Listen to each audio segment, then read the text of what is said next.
Buddy and Earl go to school.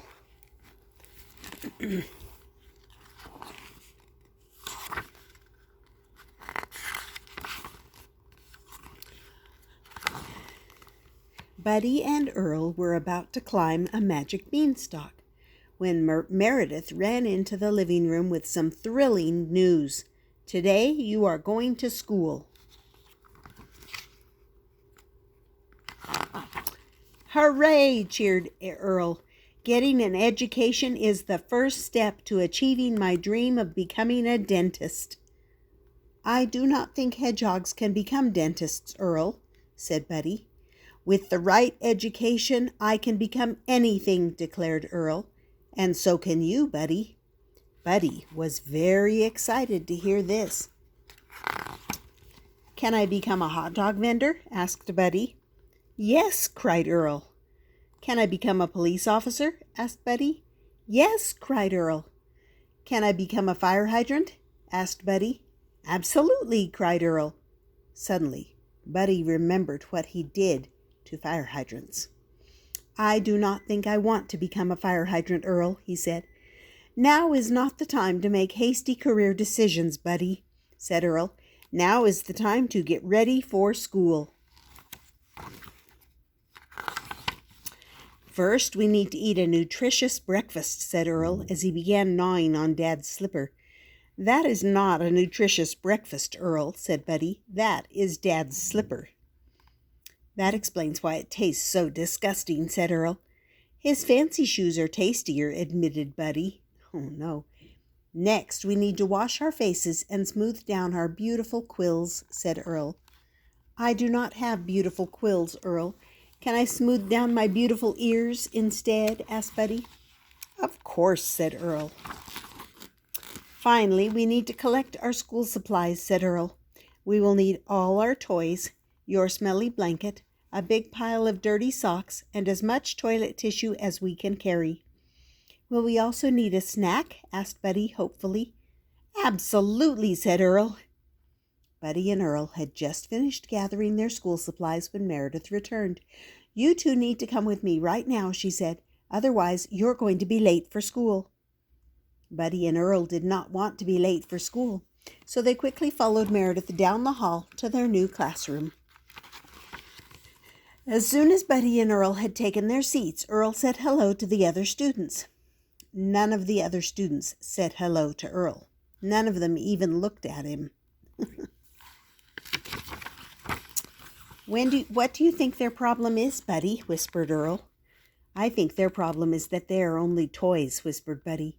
That's no excuse for being rude, said Earl irritably. Earl sat there glaring at the other students until Meredith clapped her hands. Good morning, class, she said. I am your teacher, Miss Meredith. Good morning, Miss Meredith, said Buddy politely. I'm bored, said Earl. When is recess? How long until... is it almost snack time? So that's messed up. Before Miss Meredith could answer Earl's question, Mom hollered for her to come and clean up her breakfast dishes. Children, I'm afraid I must attend a staff meeting, said Miss Meredith. Earl will be in charge while I'm gone. After Miss Meredith left, Earl quietly glowed with pride for a while. Then, in a voice filled with emotion, he said, You know, I've always dreamed of being a teacher. I thought you'd always dreamed of being a dentist, Earl, said Buddy.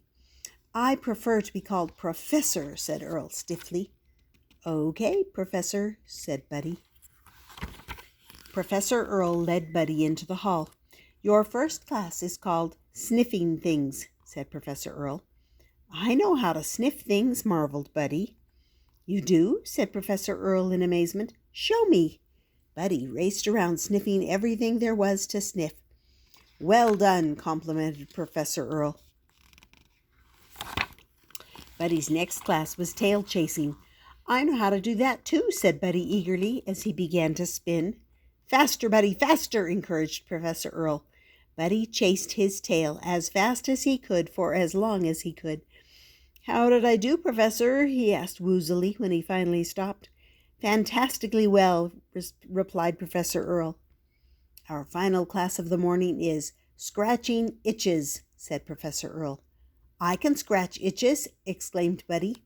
Buddy scratched his back, his ears, even his backside. Magnificent, declared Professor Earl. Suddenly, he slapped himself on the forehead. Oh no, gasped Professor Earl. I almost forgot about the assembly. Oh no, gasped Buddy. What assembly?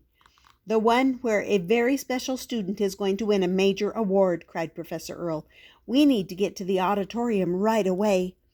Buddy hurriedly followed Professor Earl to the auditorium. He helped Professor Earl onto the stage.